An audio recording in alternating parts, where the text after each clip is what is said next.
Good morning. Good morning, sir. How you doing? I'm doing about as well as could be expected. Okay. Yeah. Well, that sounds like par then. Yeah, at least par. Actually, Okay. It's been a good week. It's been a good Hey, week. Yeah. Okay. All right. That's good. It's actually been a really good week for me too.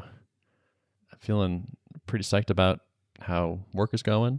I'm getting better at controlling my anxiety response to news updates. Yeah. So I've been like limiting them mostly and then like kind of just engaging with it when I'm feeling up for it.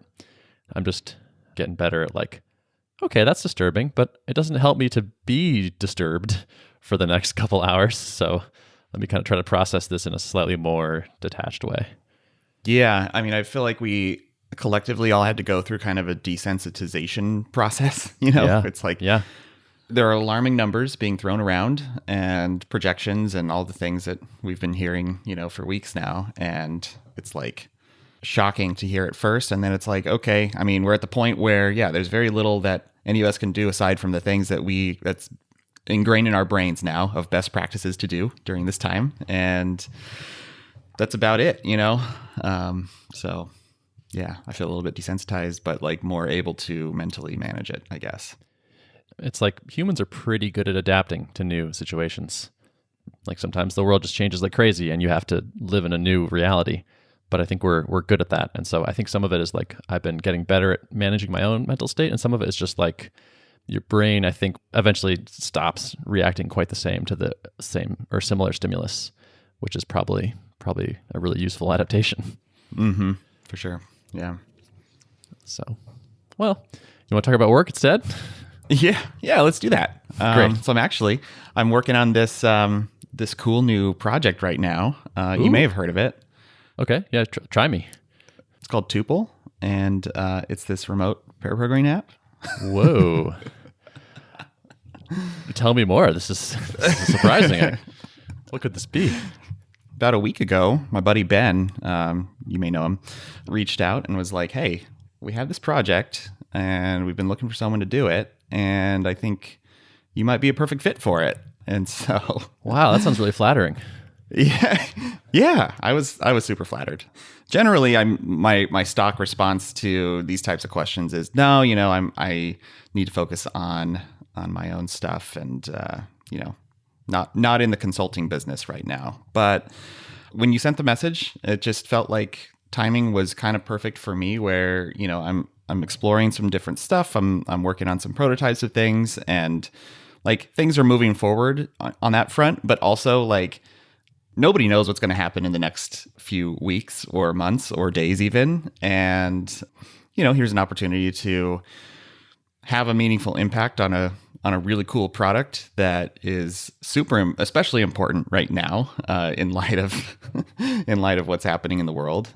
It's been actually a really, really fun side gig for me this past week. I mean, only one week into it, but getting to kind of exercise my design skills and front-end development stuff that I've been honing for the last few years, and getting to be creative on something that's separate from my own pursuits that I've been working on exclusively for a couple of years. So it's going well, I will say, from my point of view.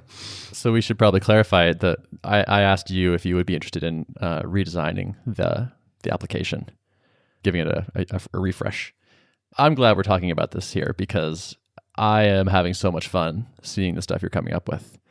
And we're going to have to invoke the Canadian rule, which states that within the first 10 minutes of any Art of Product podcast, we mention either Adam Wathan or Steve Sugar.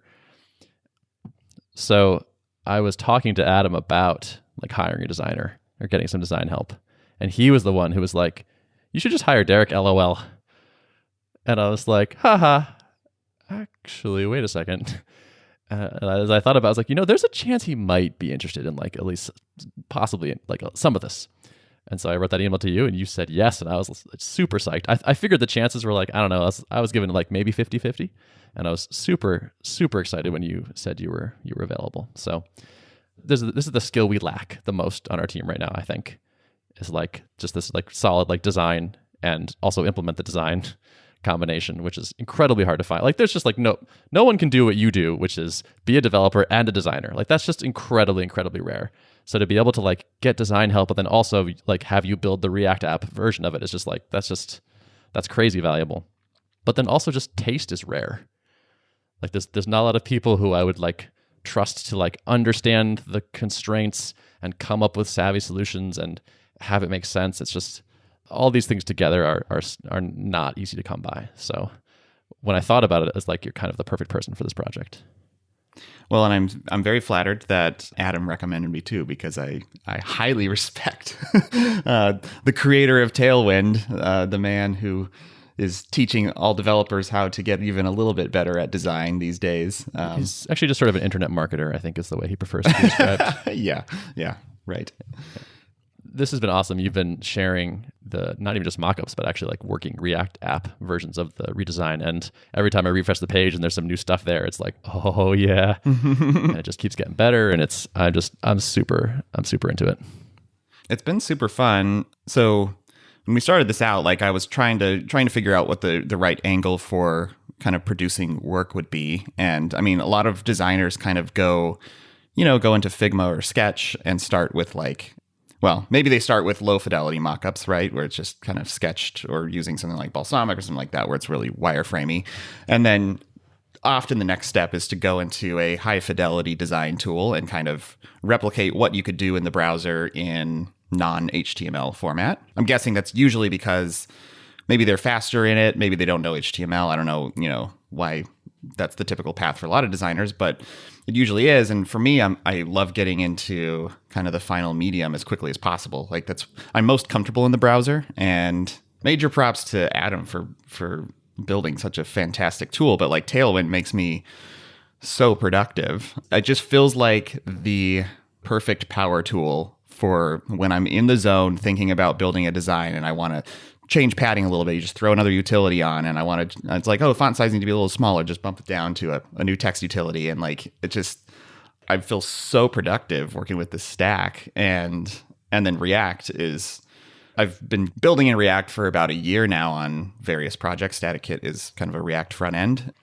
And so, getting to build in React and extract out components where necessary. And then, if I want to build 3 different permutations of a state, it's like, well, there's 3 shared parts on this, and I can extract that into a component and reuse stuff. And it's been really fun working with the tools, because it feels like I'm not fighting against the tools, I guess. And that's often rare, even when you're in a tool set that you really like. Like a lot of times there's just a slog involved with it of getting things to produce the end result that you want, and this hasn't felt like a slog at all. And so nice.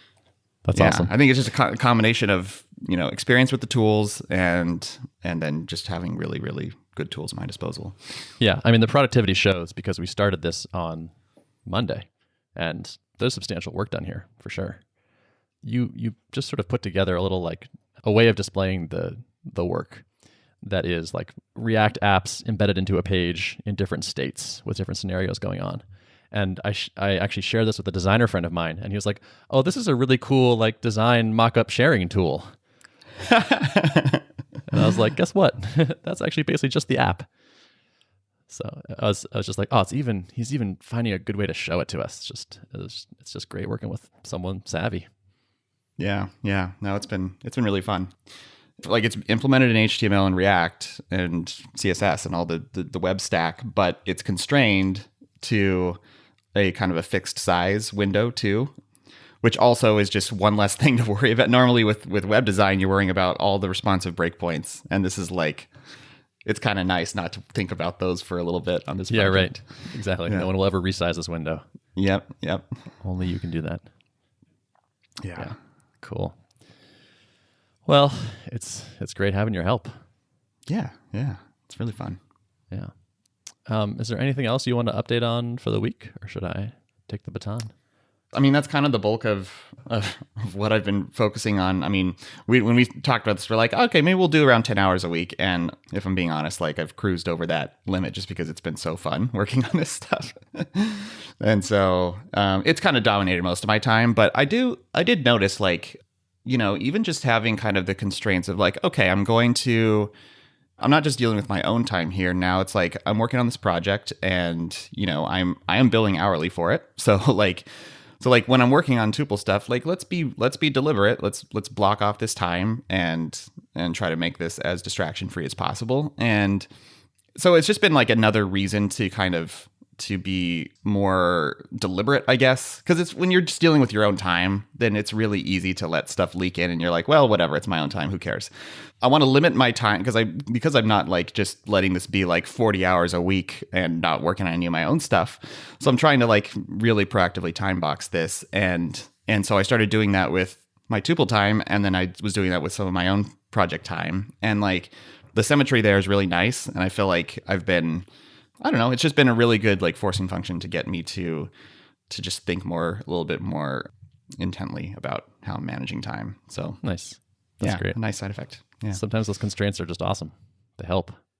From my perspective, this is so good. Like you started working on this, Don started working with Spencer, and then there's actually one other person that I'll talk about soon. But like there's more hands like rowing the Tuple boat all of a sudden.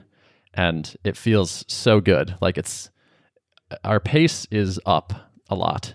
Like I would say like actually Joel and Spencer and I are all shipping things faster than before. And then there are additional people shipping things. It's a very good time right now, I feel like. Yeah, that's cool because I mean, I know I experienced this at Drip a little bit. I mean, we brought on junior developers initially, so there was a little bit different. Like we weren't able to hire senior level experienced people right out of the gate, but still I think you experience this in most cases when you hire someone. Like you want to reach the point where like you're doubling your productivity, but there's always kind of a dip right at first where it's like the team expands, but now there's more communication overhead and there's more training, getting people up to speed, so things can kind of dip down. And it's a really good feeling when it's like people are up to speed and now we're actually like cranking out more than we were before. Yeah, right? Totally.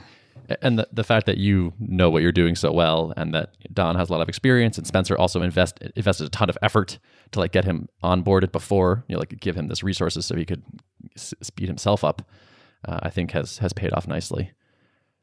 The fact that we're pushing forward on multiple threads simultaneously feels great. Yes. Because sometimes before it would be like we're basically doing 2 or maybe 3 things at once, and now it feels like there's even more things that are moving forward, which is great. So we've been working with a part-time salesperson. The other day I had this experience where I more or less assigned him a lead in Help Scout that came in and like was like, wow, someone else is pushing the sales thing forward while I do this thing. It's the things where it's like intellectually I knew that was a possibility. I knew that's how companies do more things. But then the experience of like, wow, there's other stuff going on that we're not doing. This is amazing. Was like, it hit me stronger than I thought it would. Yeah. Yeah. So that's really cool. And how long has this part-time salesperson been working with you? Since basically Monday. So, okay. So 3 part-time people started on Monday. Wow. Yeah. That's cool. So this person, his name is Adam Zase, and he was referred by my friend Brendan. And he has a bunch of experience in like the sort of chaotic startup time of sales, which is kind of what we eventually figured out is like, or at least I figured out is like, I think that's what we need, not like someone to slot into a process with like a defined title and a, clear way of doing it. It's been interesting to like start throwing things his way. And also like I had him join a call that I was on with somebody the other day. And there were just a couple things that he did that I thought were really savvy. So you could just tell, like, this is someone that has been doing sales a long time. So like, we're talking to this person. They're like, well, we want to try it with 3 people. And if that goes well, we're going to do it to this many people. And then if that goes well. And Adam stops like, well, can you say more about like what success looks like there? Like what does it look like for the 3 people to like have a good experience? And I was like, oh, duh, that's such a good question. It's like, there's a test. Why don't you find out what you're being graded on? And like, it didn't really occur to me to ask that. Yeah. It's just like, okay, cool. Well, I hope it goes well, but like, I don't know what they define as well. And then there was 2 other things, which is one, and they were like, oh, and if this test goes well, we'll ask security to review your application and then approve it. And Adam was like, any chance it would make sense to just have security look at it now? And that way, if you like it, we could just keep going or like roll it out without stopping. And he's like, oh yeah, let's do that. And I was like, oh my God, how did I not think of that? Like, duh, do it in parallel. Like, why would you wait and then insert this blocker later on in the process? Yeah. So that was like a head slapper for me personally. And then the final thing was just like this trick that I think is not trick, but just a habit, which is the person would say something And Adam would go, so what I think I heard you say is, and re-summarize this thing back to them to make sure like the communication happened correctly, which I think is like, I think that idea is like good to bring into a lot of parts of your life, because verbal communication in particular is just a little bit, it's possible for people to not understand each other and think they do. Totally. Yep. Wow. Yeah, that's great. I mean, it sounds like he's a seasoned veteran who also, I think it's unique to find someone who is kind of willing to slot into this type of scenario, because I mean, salespeople who are good at what they do can often get kind of a cushy like enterprise sales gig and make tons of commission, and like a lot of times they're not accessible, I feel like at this kind of tier of the game. So yep. Yeah. And in classic fashion, he sold himself to me pretty well, which is he was like, let's start super informal and like whatever level you want, like, you can give me some stuff or don't, or just, and I was like, that is actually what I want right now. Like let's try things out. Let's slowly ramp up. And he made it easy to get started. The team didn't double, but it kind of did in terms of bodies, in terms of humans. So that's kind of a big step forward this week. And just also like so much knowledge came with it. Like you on the design and the UX side, and then Adam on the sales side, and then Don on the like C++ Mac internal side. Like it's just like the amount of smarts we have access to and experience is up so much. It feels like we're building a real thing now. Yeah. So last week, the Tuple guys were on, and I could sense a little bit in Spencer's voice that he was feeling the pressure of being the main guy on this really, really technical code base, and maybe feeling a little bit burned out. Do you think this is going to help ease the tension on him a little bit, having some more support around him? I think so. That is definitely the goal, or definitely one of the goals. I feel like his affect is better. He seems more excited about it. We'll see if it actually gives that feeling of, okay, there's other people helping me. I feel less burnt out. And that's something that I definitely need to check in with him. I actually have a recurring to do, which is like check in on Spencer's burnout level, make sure he's good. He's a hard worker and he holds himself to a very high standard. And so that's amazing most of the time, but it is possible to like push yourself too hard that way. So I try to like be a little bit of a counterbalance, like, hey man, take Monday off if you're feeling like it, or, just like make sure you're being, cool to yourself and working in a sustainable way. That's good. I mean, because I recognized when he was, he was just kind of like sharing his update and sharing the way he looks at work. Like it reminded me of kind of me in the early days of Drip, where I think for a while there, I did get to the point where I don't know if I wouldn't say fully burned out, but like on the road to that, because I was shouldering a lot of the scaling stress and the kind of the buck stopped with me on technical stuff on a lot of fronts. And it took a really long time for me to finally let go of things that I probably could have let go earlier if I had just been more like, I partially blame myself for being unwilling to let go really, really crucial parts. Like, I would gladly delegate things that were not so mission critical, but then like found that I kind of just left myself with a lot of like really, really mission critical things where it's like, well, it's okay. Right. I'll look after that part. And it's like, really what I should have been doing is parceling those out at an even rate so that, or even prioritizing the mission critical stuff. It's like, let's start to get everyone up to speed on these parts of the application as soon as possible, because these are the riskiest parts. These are the parts that I need more redundancy on, and we can all kind of share this other stuff that's not so mission critical, Yeah. That sounds like a supernatural impulse that you have to fight against, or like have to see it and experience it yourself and then realize that you had kind of messed it up. Yeah. I go through a little bit of that with just like development, basically, where it's like, but I know so much about how to write code, and like if I stop paying attention to the code writing, then maybe the tuple code won't be as good as it could be. And it's like, yeah, but you're going to have to step away from that eventually. So, and there will be other parts like that too, I'm sure.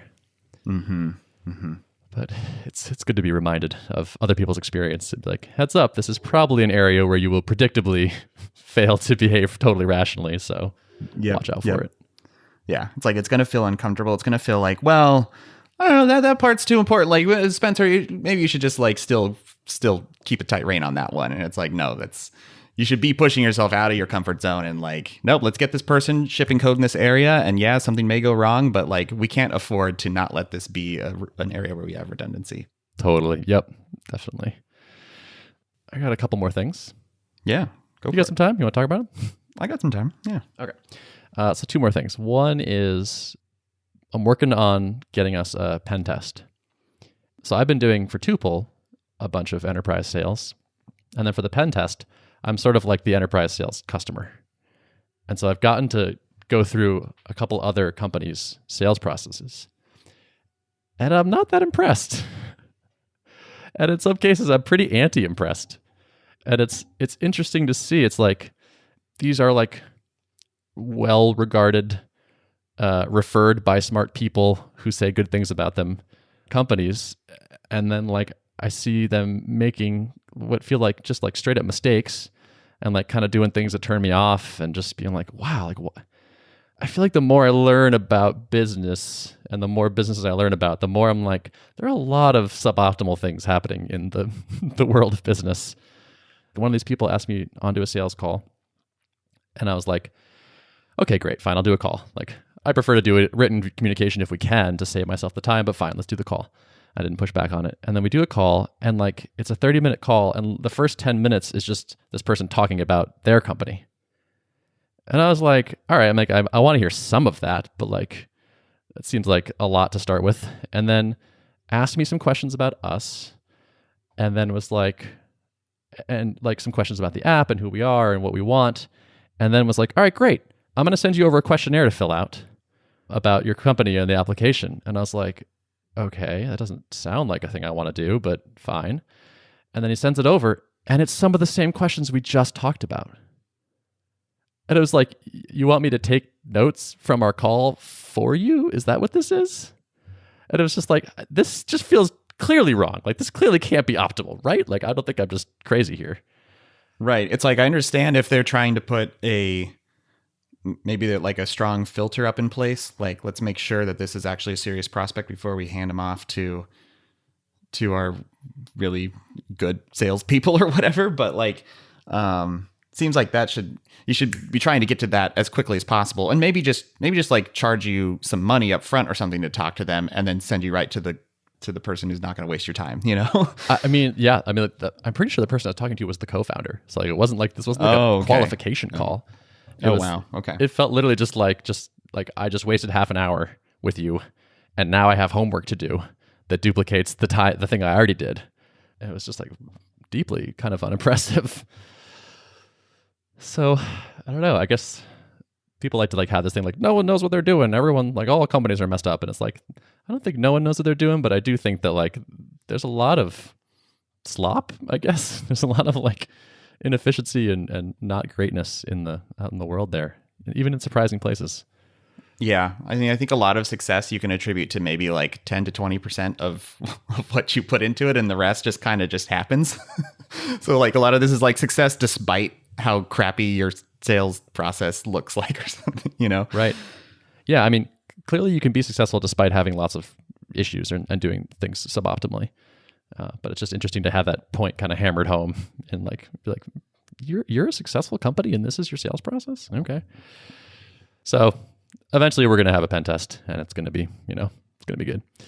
Despite this. I wonder what about a pen test makes it like the type of thing that you have to do an intense sales process about? Is that just how these services are sold? Yeah, it seems to be. Basically everyone I've talked to actually like wants to do a call with me, and then they want me to fill out a bunch of stuff for them.